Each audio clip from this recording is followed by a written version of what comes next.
zaman ana, qadın, xanım həyat yoldaşının başına dolanırsa, o alçalmır, valla, ucalır.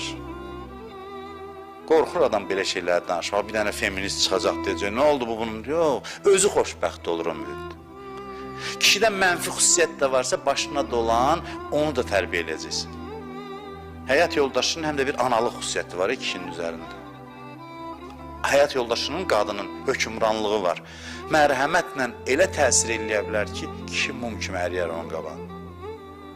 Hətta ən ağır xasiyyətli kişinin də təsir elər, eləməsə də yenə də o ilə dirənməkdənsə güzəşt eləyəndə daha yaxşı olur. Və kişiyə qadın, ana, ataya nüfuz verərsə, avtoritet verərsə, ata evə girəndə, hər gün elə bir hadisədir, durun ata gəlib, qaçsın qabağına falan, qorxudan yox, hörmətdən. O kimi atanın, ata da ki, bundan sui-istifadə eləməz.